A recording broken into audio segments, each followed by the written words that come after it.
And now this could cause even more problems. But this could also serve as a moment where the team can really rally around the coach. The players are already standing up behind him. Kevin Bieksa came out and he says he really respects the coach for what he did. And Zach Kassian went far enough to say that Tortorella is changing the culture of this team. Now, Ronell, your thoughts on that? Yeah, I would have to agree. And with all these battles of late, Cam, they should be looking at each other in the locker room and saying the unity is at an all-time high. Yeah, they should. And like you said, it's because Tortorella has them playing a new style. They're playing a really tough game, and they're hard to play against. Not only are they one of the best defensive teams in the league, and they have one of the best PKs in the league, but they also lead the league in 5-minute majors, 10-minute misconducts, and game misconducts. Now, you don't get into that kind of territory by playing a soft game. This week, the Conservative government introduced a new bill that would make it illegal to distribute intimate images without the consent of the person in the photo. This announcement comes after the high-profile death of Amanda Todd, who took her own life after being bullied online. Our reporter Blanca Blandon has been following this story. Blanca, what can you tell us about the proposed bill?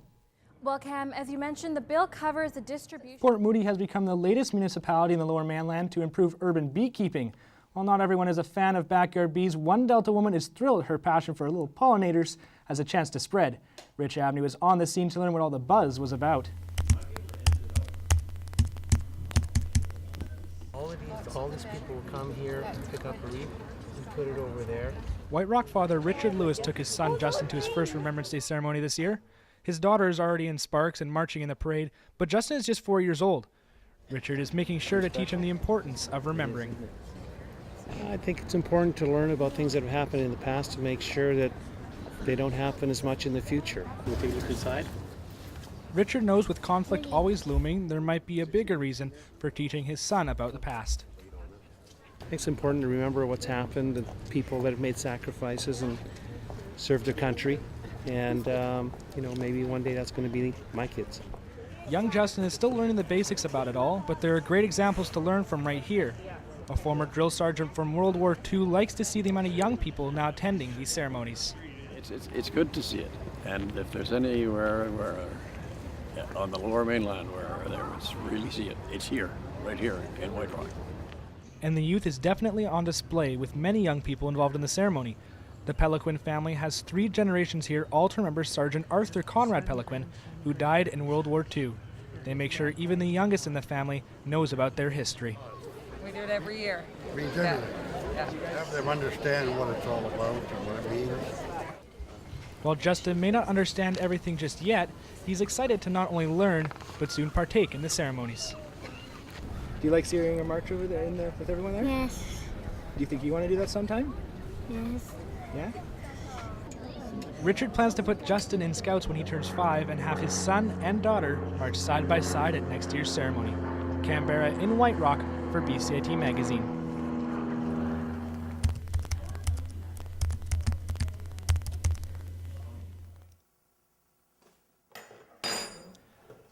Eric Seitz has lived at Crescent Beach for 5 years. He likes to start each morning with a fresh cup of coffee while looking out over the beach. But his peaceful mornings aren't so peaceful for very long.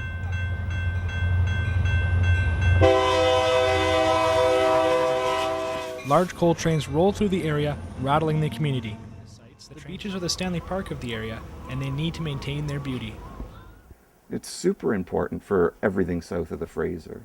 That's why I care. I mean, it's just super, super important for all the families that are on that side that want to enjoy this. You know, what's going to happen in the future? There isn't enough room here for everyone. So you need to build some kind of a system. I mean, you got paradise here. People should be able to enjoy it. Seitz has asked MLA Russ Hebert for the amount of money that could be spent on bettering the area. He still has yet to get a response. Canberra in White Rock for BCIT Magazine.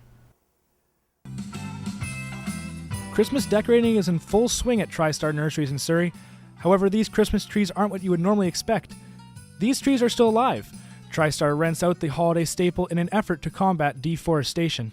The concept for the program came from President Tony Suriel, and even though it hasn't been a huge financial success, he says they will stick with the program.